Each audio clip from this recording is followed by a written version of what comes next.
अच्छा जी, ये टॉपिक है जी अनएम्प्लॉयमेंट का। इसमें हम सही। डिस्कस करेंगे इक्विलिब्रियम और डिसइक्विलिब्रियम लेवल ऑफ एम्प्लॉयमेंट और अनएम्प्लॉयमेंट। उससे पहले हम डिस्कस ये करते हैं कि फुल एम्प्लॉयमेंट क्या चीज़ होती है। फुल एम्प्लॉयमेंट को हम वाई एफ से शो करेंगे। अगर कंट्री के अंदर अनएम्प्लॉयमेंट लेस देन 3% है तो हम कह सकते हैं जी फुल एम्प्लॉयमेंट है।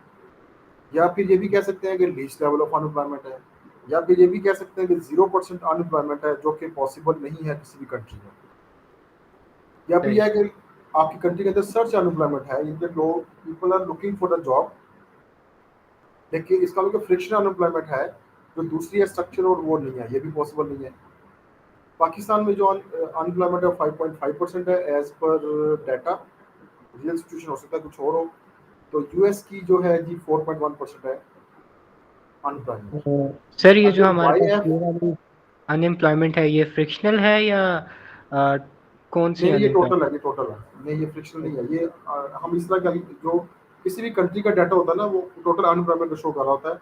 उसमें सेग्रीगेट करना मुश्किल है कि सर्च कौन सी है, स्ट्रक्चर कौन सी है, और दूसरी वाली कौन सी है। उसके लिए फिर बड़ा हमें केयरफुल डाटा कलेक्ट करना पड़ेगा, जो कि मुश्किल काम है।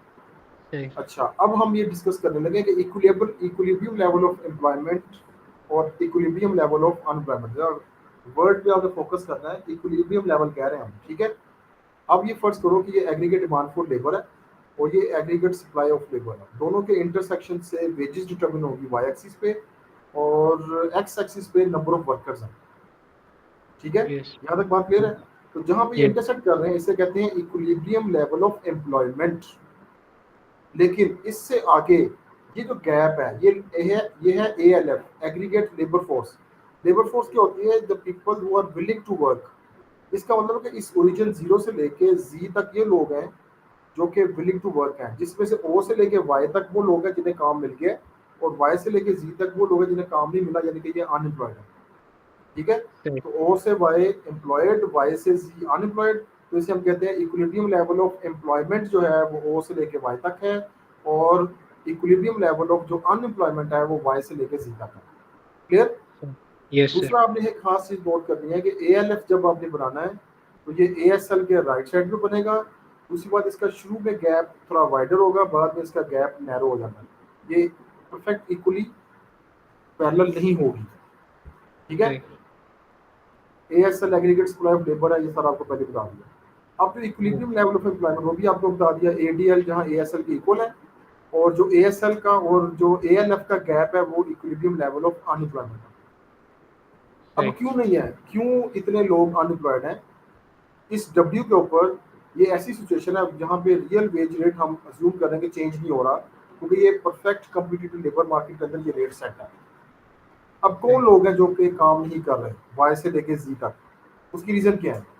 who don't want to work at this current wage rate, या वो वॉलंटरी अनएम्प्लॉयड है, या फिर lack of information about job vacancy, उन्हें पता नहीं है कि जॉब अवेलेबल है, या फिर उनके पास सफिशिएंट स्किल्स या क्वालिफिकेशन नहीं है कि ये अनएम्प्लॉयड हैं, या फिर ये लोग काम ही नहीं करना चाहते, जोग्राफिकल मोबाइल नहीं होना चाहते, इसलिए ये अनएम्प्लॉयड रह गए, इनके एक जगह से दूसरी जगह मूव नहीं करना चाहते।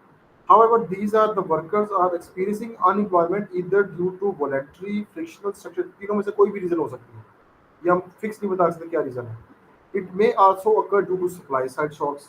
जैसे सप्लाई साइड शॉक्स की वजह से जो पेट्रोल की प्राइस राइज कर गई, कोई और इस तरह के इंसिडेंट होते हैं, नेचुरल डिजास्टर हो सकते हैं, कोई भी चीज़ उसकी वजह से ऐसा हो सकता है। पोलिटिकल इंस्टेबिलिटी है, लॉ एंड ऑर्डर सिचुएशन है, ये एक्चुअल फैक्टर्स हैं, कुछ भी हो सकते हैं। द एएलएफ कर्व जो है move closer to ASL as real wage rate rise.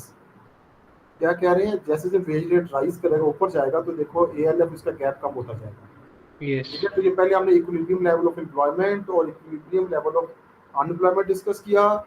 फिर हमने उसके रीजन बताएंगे क्यों लोग अनएम्प्लॉयड है। अच्छा, अब कीनिजियन कीनिजियन व्यू ये है कि इसे कहते हैं equilibrium level, disequilibrium level of employment और डिसइक्विलिब्रियम लेवल ऑफ अनएम्प्लॉयमेंट। फिर मैं बता रहा हूँ कि पहले हमने क्या किया, इक्विलिब्रियम लेवल ऑफ एम्प्लॉयमेंट और इक्विलिब्रियम लेवल ऑफ अनएम्प्लॉयमेंट किया। अब हम यस। डिस्कस करने लगे हैं डिसइक्विलिब्रियम लेवल ऑफ एम्प्लॉयमेंट और डिसइक्विलिब्रियम लेवल ऑफ अनएम्प्लॉयमेंट। ये क्या होगा? कीन्स ये कहता है, कीनिजियन पॉइंट ऑफ व्यू ये है कि जो वेजेस हैं वो इक्विलिब्रियम वेज रेट मार्केट के मुताबिक नहीं है, बल्कि उस मार्केट से ऊपर है रेट्स, और ये रेट ज़ाहिर ट्रेड यूनियन की वजह से होगा या नेशनल मिनिमम वेज की वजह से हो सकता है। तो जो एक्स से लेके वाई तक जो लोग हैं, ये disequilibrium level of unemployment. Equilibrium वो होता है अगर हम डब्ल्यू, ये जो वेज रेट है जहाँ पे एडीएल और एएसएल इक्वल है, यहाँ पे जो यस अनएम्प्लॉयमेंट है उसे कहते हैं इक्विलिब्रियम। लेकिन हम ऊपर वाली पेज की बात कर रहे हैं, तो ये equilibrium, disequilibrium level of unemployment कितना है, वो ओ से लेके एक्स तक लोग हैं जो एम्प्लॉयड हैं इस डिस इक्विलिब्रियम लेवल के ऊपर। बात समझ लगी? यस इस डिस इक्विलिब्रियम वेज रेट के ऊपर disequilibrium level of employment कितना है इस डिस इक्विलिब्रियम में, वो ओ से लेके एक्स तक है। जबकि इस डिस इक्विलिब्रियम के ऊपर अनएम्प्लॉयमेंट कितनी है, वो है एक्स से लेके जी तक, जिसमें से एक्स से लेके वाई तक ये वो लोग हैं जो कि ट्रेड यूनियन की वजह से अनएम्प्लॉयड हुए हैं, और ये वाई से लेके जी तक वो लोग हैं जो कि लेबर फोर्स और एएसएल के गैप की वजह से ऐसे हैं। तो एक्स से वाई हम कह सकते हैं कि साइक्लिकल अनएम्प्लॉयमेंट है। जो वाई से जी है, वाई से जी, ये देखो जरा, वाई से यस जी क्या है, ये इक्विलिब्रियम लेवल के ऊपर अनएम्प्लॉयमेंट है। लेकिन ये जो ऊपर वाला ये जो गैप है, ये गैप कौन सा है, जो इक्विलिब्रियम डिस इक्विलिब्रियम लेवल पे अनएम्प्लॉयमेंट है। ये थोड़े वैसे नाम डिफरेंट होने चाहिए थे, ये इसने गलती से नाम सेम लिखी है। फिर सुनो मैं क्या कह रहा हूँ, यहाँ पे इक्विलिब्रियम है, तो ये जो अनएम्प्लॉयमेंट है ये इक्विलिब्रियम लेवल ऑफ अनएम्प्लॉयमेंट है। लेकिन अगर यहाँ से देखें, यहाँ से इधर से इस पॉइंट से जब इधर देखेंगे, तो ये disequilibrium level of unemployment yes है। ठीक है, तो ये यस सर रीजन भी हुआ। तो पेपर में क्वेश्चन आ सकता है कि equilibrium level of employment unemployment को कंपेयर करें किसके साथ, disequilibrium level of employment और अनएम्प्लॉयमेंट के साथ। तो इक्विलिब्रियम लेवल वाले आपने ये ऊपर ले जो शो किया, इसको शो करके सारी ये रीजन लिखेंगे जो हमने डिस्कस किया है, और डिस इक्विलिब्रियम वाले को ये लिखेंगे और बताएंगे ये किनीजियन व्यू था। अच्छा जी, अब इस स्टेज के ऊपर डब्ल्यू जो है वो ऊपर क्यों एग्जिस्ट कर रही है। डब्ल्यू जैसे अभी आपको पहले बताया कि डब्ल्यू ये वाला सेट किया होगा ट्रेड यूनियन ने, ये नीचे देखो आ गया W pushed up by trade union, या गवर्नमेंट ने सेट हो सकता है किया हो नेशनल मिनिमम वेज रेट, या फिर एग्रीगेट डिमांड फॉर लेबर जो है वो फॉल कर रही है because workers resist wage cut, क्योंकि इस वेज कट के ऊपर वर्कर काम करने को तैयार नहीं है। या decreasing the wage rate is not a solution, अगर आप वेज रेट कम करेंगे तो ये सोल्यूशन नहीं है कि इक्विलिब्रियम वेज रेट आप अचीव कर सकें। लेकिन इस डब्ल्यू को अगर कम करोगे तो सोल्यूशन नहीं है। क्यों सोल्यूशन नहीं है, इसकी रीजन देखो। अगर डब्ल्यू कम है, इनके वेजेस अगर कम हो तो लोगों की इनकम कम होगी, इनकम के कम होने से कंजम्पशन कम होगी, कंजम्पशन के कम होने से एग्रीगेट डिमांड जो है वो एग्रीगेट डिमांड फॉर गुड्स कम हो जाएगी, उसके कम होने यस से जब वो एग्रीगेट डिमांड फॉर लेबर जब वो भी कम हो जाएगी, एग्रीगेट डिमांड फॉर गुड्स के कम होने से एग्रीगेट डिमांड लेफ्ट साइड पे मूव कर जाएगी। ठीक है, यस जिसकी वजह से डिफ्लेशन भी आएगी, और इधर से दूसरी साइड पे ये इफेक्ट होगा एक्स एक्सिस पे कि जीडीपी हमारा कम हो जाएगा, यस और इसका इफेक्ट जो है वो लेबर मार्केट के ऊपर भी आएगा। तो हम इससे ये भी एक क्वेश्चन अरेंज कर सकते हैं कि लेबर मार्केट का रिलेशनशिप स्टैब्लिश करें गुड्स मार्केट के साथ। तो वो आपने फिर भी ये सारी बातें एक्सप्लेन करके बताएंगे कि अगर इस इनकी वजह से एग्रीगेट डिमांड फॉर लेबर कम होगी तो असल में डिमांड फॉर गुड्स कम, तो ये रिलेशनशिप है असल में किसका रिलेशनशिप है, गुड्स मार्केट का लेबर मार्केट के साथ, कि वेजेस के कम होने से इनकम कम, इनकम के कम होने से कंजम्पशन कम, कंजम्पशन के कम होने से एग्रीगेट डिमांड फॉर गुड्स कम। तो एग्रीगेट डिमांड फॉर गुड्स अगर कम है तो उसकी जो डिराइव डिमांड है वो क्या होती है, डिमांड फॉर लेबर होती है, वो भी कम। हाउएवर कीन्स ये कहता है कि cyclical unemployment is long lasting unless, जब तक गवर्नमेंट कोई एक्शन ना करे, यानी कि एक्सपेंसिव फिस्कल पॉलिसी। ठीक है, यस साइक्लिकल अनएम्प्लॉयमेंट क्या होती है, जो बिजनेस साइकिल की वजह से होती है। बिजनेस साइकिल का मतलब कि इकोनॉमिक एक्टिविटी कम है, इकोनॉमिक एक्टिविटी यस कम है तो गवर्नमेंट को इंटरवीन करना पड़ेगा, तो फिर ही वो ठीक होगी। सर मेरा अब ये एक क्वेश्चन था। जी जी बोले। सर जो हमारा इधर इक्विलिब्रियम वेज जो है वो हमारी हम लोगों ने फाइंड आउट कर ली जब हमारे पास ये इंटरसेक्ट किया पॉइंट, तो अगर हम इससे भी इसकी जो वेज है वो कम कर दें तो हमारा क्या जो गैप है डिसइक्विलिब्रियम का वो कम हो जाएगा और ज़्यादा। ज्यादा हो जाएगा, आप ये कह रहे हो कि वेजेस कम कर दें, जब वेजेस यस नीचे लेके आओगे तो ये गैप राइज कर जाएंगे, ये देखो ये वाला गैप। यस अगर ऊपर लेके जाओगे फिर गैप, डब्ल्यू ऊपर जाएगा तो ये गैप कम होना है, डब्ल्यू नीचे लेके आओगे तो ये गैप ज्यादा होगा। ठीक है, सर अच्छा अब ये कंसेप्ट है वॉलंटरी और इनवॉलंटरी अनएम्प्लॉयमेंट। वॉलंटरी अनएम्प्लॉयमेंट वो होती है जब worker choose not to accept jobs, at a current wage rate, yeah, or they are looking for a better paid job.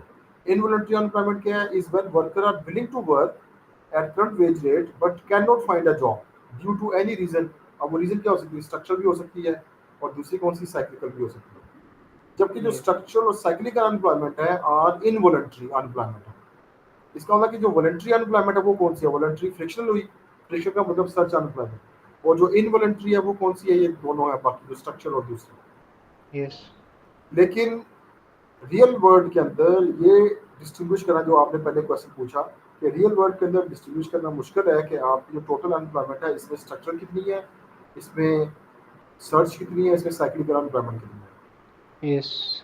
अब इकोनॉमिक थ्योरी तो ये कहती है कि अगर टॉप साइंटिस्ट है, अगर उसे जॉब नहीं मिल रही तो एक नंबर, अगर वो अनएम्प्लॉयड होता है, इसका मतलब कि उस एक बंदे के अनएम्प्लॉयड होने से हमारा जो अनएम्प्लॉयमेंट रेट है वो इफेक्ट हो सकता है।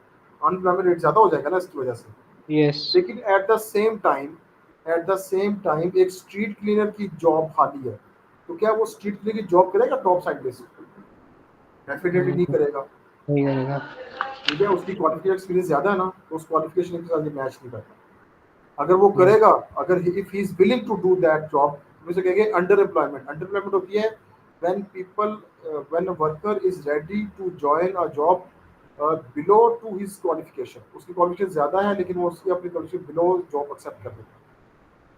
अब ये क्लासिकल व्यू आ गया। क्लासिकल व्यू ये कहता है कि natural rate of unemployment exist करती है, उसे हम नॉन एक्सीडेंटल इन्फ्लेशन रेट भी कहते हैं। इसका मतलब है कि ये ऐसी अनएम्प्लॉयमेंट है जिस अनएम्प्लॉयमेंट के ऊपर इन्फ्लेशन रेट चेंज नहीं हो रहा। Inflation is constant at specific inflation is constant at specific level of unemployment. It represent the equilibrium between state of the economy and the labour market. देखिए ADL अगर ASL के equal है, जैसे ऊपर अभी हमने देखा, और Yes. उस रेट के ऊपर जितनी अनएम्प्लॉयमेंट है उस अनएम्प्लॉयमेंट को कहेंगे कि वो नेचुरल रेट ऑफ अनएम्प्लॉयमेंट है। इफ अगर उस अनएम्प्लॉयमेंट के पीरियड में इन्फ्लेशन रेट चेंज नहीं हो रहा है कि वो अगर सेम रहे। अगर गवर्नमेंट इंक्रीज करने की कोशिश करती है एडी को, इफ गवर्नमेंट इंक्रीजेस एडी, जैसे ये देखो 81 से 82 पे जाने की कोशिश की गवर्नमेंट ने, कैसे? गवर्नमेंट के पास होता है ना सी प्लस आई प्लस जी प्लस एक्स माइनस, Yes. उसमें जी वाला जो पार्ट है, अगर गवर्नमेंट अपना एक्सपेंडिचर ज्यादा कर दे तो एक्सपेंडिचर ज्यादा करने से 81 जो 82 पे शिफ्ट हो जाएगा, Yes. या गवर्नमेंट टैक्सेस कम कर दे। तो जब ये यहाँ पे शिफ्ट होगा तो इसके शिफ्ट होने से प्राइस लेवल राइज करेगा और इधर जीडीपी भी क्या कर जाएगा? राइज कर जाएगा। ये गुड्स मार्केट है ये वाली। इस गुड्स मार्केट की वजह से देखो, जब Y1 से Y2 पे आए, जीडीपी राइज किया, प्रोडक्शन राइज की, इन्वेस्टमेंट ज्यादा होगी जिससे एम्प्लॉयमेंट राइज करेगी। अब Yes. एम्प्लॉयमेंट के राइज करने की वजह से जो लेबर मार्केट, ये अब लेबर मार्केट है, लेबर मार्केट Yes. में भी एडीएल जो है वो शिफ्ट हो जाएगा एडीएल 1 पे, यानी डिमांड फॉर लेबर राइज करके डिमांड फॉर लेबर 1 पे चली जाएगी। इसकी वजह से वेजेस भी राइज करेंगी और अनएम्प्लॉयमेंट एन से लेके अनएम्प्लॉयमेंट रिड्यूस हुई।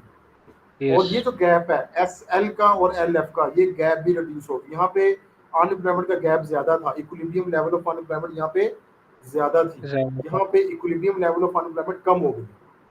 Got it? Yes. ये है Yes. क्लासिकल अनएम्प्लॉयमेंट का एक वर्जन। पहले आपने डेफिनेशन एक्सप्लेन करनी है, फिर डायग्राम से आप बताएंगे कि डिमांड गुड्स मार्केट किस तरह डिमांड फॉर लेबर को अफेक्ट करेगी। Right. सर चलिए इसमें फिर हम प्रोडक्ट ये की इलास्टिसिटी डिपेंड करती है। इलास्टिसिटी बिल्कुल वो वैल्यूएशन में लिखेंगे आप। ठीक है, डिमांड इलास्टिसिटी जो है वो आप उधर चल वैल्यूएशन में कि इलास्टिक डिमांड ऑफ लेबर है कि in elastic demand of labour है, उसकी वजह से जो इलास्टिक डिमांड ऑफ लेबर है उसकी वेजेस कम होती हैं और जो in elastic demand for labour उसकी वेजेस ज्यादा होती हैं। ये देखो ये क्वेश्चन आ सकता है, valuate equilibrium at discriminate level of unemployment as per Keynes and also consider the classical view. तो तीनों चीजें पूछ ली उसने। इक्विलिब्रियम लेवल ऑफ अनएम्प्लॉयमेंट वो सबसे पहली डायग्राम की, डिसइक्विलिब्रियम लेवल ऑफ अनएम्प्लॉयमेंट वो कीनेसियन वाला, और बाद में पूछा उससे भी कंसीडर करो क्लासिकल व्यू को भी, क्लासिकल व्यू जो अभी हम डिस्कस कर रहे हैं। Yes. अब NRU क्यों होती है? Factors that determine NRU natural rate of unemployment क्यों होती है? एट एनी पर्टिकुलर टाइम क्या होता है कि सप्लाई साइड फैक्टर वो अफेक्ट कर सकते हैं हमारी वॉलंटरी, फ्रिक्शनल और स्ट्रक्चर अनएम्प्लॉयमेंट को। सप्लाई साइड फैक्टर क्या हो सकते हैं? Amount of unemployed benefits relative to current wage rate. अगर करंट वेज रेट कम है और जो गवर्नमेंट अनएम्प्लॉयड बेनिफिट दे रही है जैसे कनाडा में, यूके में गवर्नमेंट देती है, तो अगर यस, वो अनएम्प्लॉयड बेनिफिट ज़्यादा हैं तो फिर people prefer to be unemployed, कि अनएम्प्लॉयड फ्री पे बैठ के खाते हैं, कमाने की क्या ज़रूरत है। या फिर national minimum wage government equilibrium से ऊपर सेट कर दे, या फिर क्वालिटी ऑफ एजुकेशन और ट्रेनिंग कैसी है आपकी कंट्री के अंदर। स्ट्रक्चर अनएम्प्लॉयमेंट को ठीक करने के लिए हम क्या करते हैं कि वर्कर्स स्किल्स हो और क्वालिफिकेशन अच्छी हो, तो फिर हम उनको अच्छी जॉब मिल सकती है। तो उनकी वो इम्प्रूव करनी चाहिए गवर्नमेंट को, स्ट्रक्चर अनएम्प्लॉयमेंट को ठीक करने के लिए लोगों की स्किल्स और एजुकेशन ट्रेनिंग इम्प्रूव करनी चाहिए। यस, क्या स्किल्स, लेकिन इसमें वैल्यूएशन पॉइंट आप लिखना है कि क्या जो स्किल्स आप लोगों को सिखा रहे हैं क्या वो लॉन्ग लास्टिंग हैं। ऐसी कोई स्किल तो नहीं सिखा रहे जिसकी फ्यूचर में 1 साल बाद 2 साल बाद डिमांड इसकी कम हो जाएगी। फिर टाइम पीरियड्स बड़ा मैटर करता है अनएम्प्लॉयमेंट के अंदर। एक आदमी अगर काफ़ी अरसे से अनएम्प्लॉयड है, then firm is reluctant to hire that person, क्योंकि फर्म को पता होता है ये बंदा काफ़ी देर से अनएम्प्लॉयड है, इसे जॉब देने से बेटर होती है, क्योंकि वो आउट ऑफ जॉब होने की वजह से आउट ऑफ एक्सपीरियंस भी होता है। ठीक है। यस, यस, फिर quantity and quality of job information है उसके पास कि नहीं है, ये भी मैटर करेगी। फिर extent and degree of labour mobility, क्या लोग मूव भी करना चाहते हैं, अपनी जोग्राफिकल मोबिलिटी, ऑक्यूपेशनल मोबिलिटी। फिर flexibility of workers and firms regarding monetary and non monetary benefits. फिर policy implications to correct NRU, government क्या करे अब एनआरयू को ठीक करने के लिए, तो गवर्नमेंट क्या करे, गैप कम करे मार्केट वेज रेट का और अनएम्प्लॉयड बेनिफिट्स का, और क्राइटेरिया सेट करे कि किस एज के, किस क्वालिफिकेशन के, किस एक्सपीरियंस के, नंबर ऑफ डिपेंडेंट्स कितने हों जिसको, या इनकम टैक्स कितना दिया जाएगा उन लोगों को जो कि अनएम्प्लॉयड बेनिफिट लेना चाहते हैं। या गवर्नमेंट रिस्ट्रिक्शंस कम करे नेशनल मिनिमम वेज के ऊपर, ताकि कम एनएमडब्ल्यू कम हो लेकिन ज़्यादा ना हो। फिर level of quality of education improve किया जाए, ट्रेनिंग इम्प्रूव की जाए, board skilled labour force hire की जाए, लोगों को स्किल सिखाई जाए, उन्हें उन्हें कन्विंस करें कि एक स्किल से दूसरी स्किल में स्विच हो जाए या प्रोफेशन से, और मूव भी करें from one place to another to get job.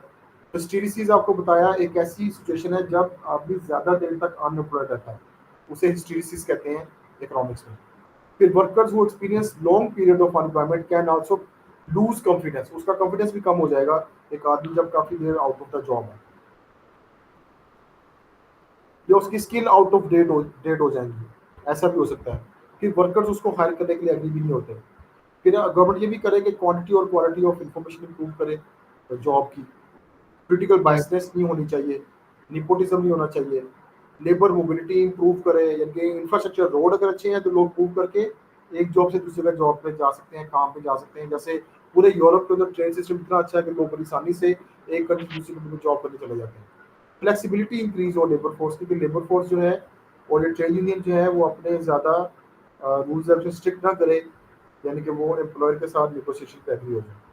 फिर पर्क्स इंक्रीज करें, पर्क्स मीन कि फ्रिज बेनिफिट जो है वो इंक्रीज करें ताकि लोग ready to join the job हो।